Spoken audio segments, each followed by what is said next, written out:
ជាបឋមខ្ញុំបានឈ្មោះប៉ារ៉េជាសិស្សនៅថ្នាក់ទី7កនៃសាលាអន្តរជាតិ UKL ថ្ងៃនេះខ្ញុំឡើងមកដើម្បីដំណោះស្រាយប្រមាណវិធីនៃកន្សោម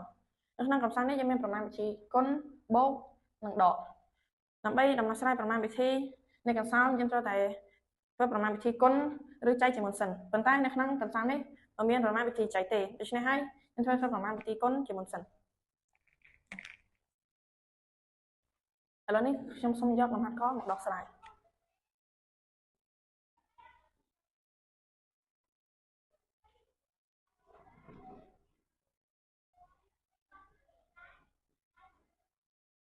ដូច្នេះយើងត្រូវយក20គុណនឹង5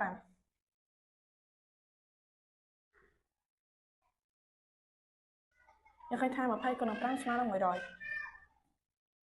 រៀងសញ្ញាបូកយើងទឹកនៅដដែលហើយ10គុណនឹង3គឺស្មើនឹង30 10ក៏ទឹកនៅដដែលដែរ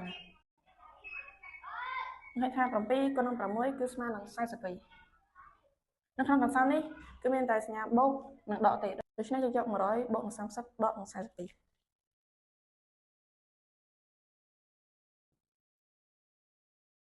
ដូច្នេះស្មើនឹង130យើងយក130ដកនឹង42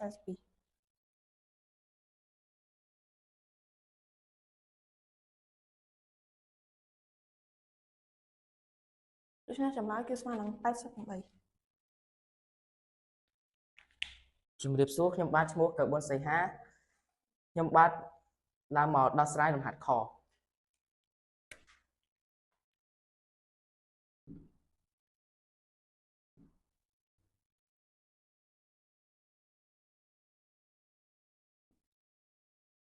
យើងឃើញថាក្នុងលំហាត់នេះគឺមានប្រមាណវិធីក្នុងវងក្រចកដូច្នេះ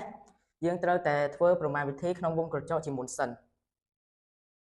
ស្មើ2បូកនឹង2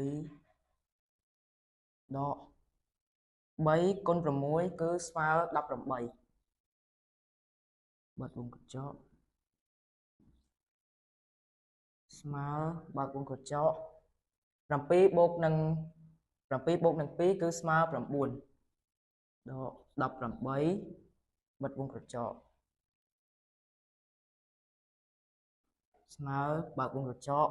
9ដក18ស្មើដក9បិទវងក្រចក2ដក7ស្មើ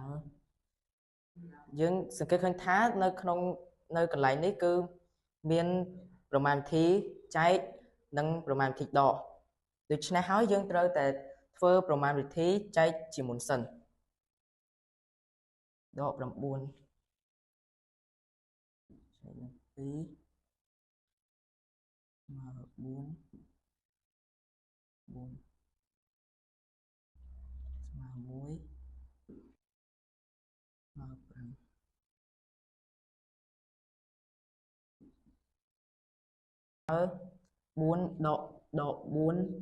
ចុច5ដកនឹង2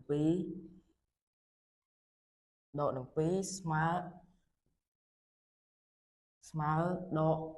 6.5 នេះគឺជាចម្លើយ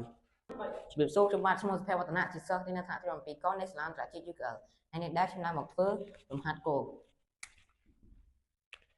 នៅក្នុងលំហាត់នេះខ្ញុំសង្កេតឃើញថាមានសញ្ញាចែកបូកនឹងវងក្រចកអញ្ចឹងយើងសរសេរលេខ14បូក7មកដល់ដែរជាបន្ទាប់យើងធ្វើក្នុងវងក្រចកជាបន្ទាប់យើងធ្វើក្នុងសញ្ញាចែកស្មើ42ជំរាបសួរនាងខ្ញុំឈ្មោះថកវថាទិដារិយាខ្ញុំឡើងមកនេះដើម្បីមកដោះស្រាយលំហាត់ទី1ចំណុចខ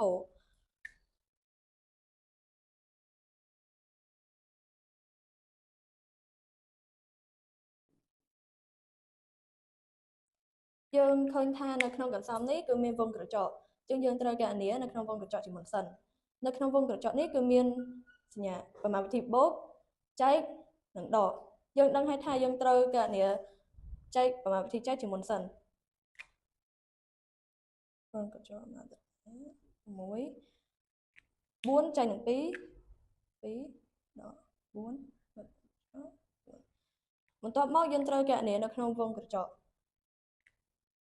6 បូកនឹង 2 បាន 8 8 ដកនឹង 4 បាន 4 គុណនឹងចម្លើយគឺ 16 ដូច្នេះចម្លើយគឺស្មើ 16 សូមអរគុណសូមជម្រាបលា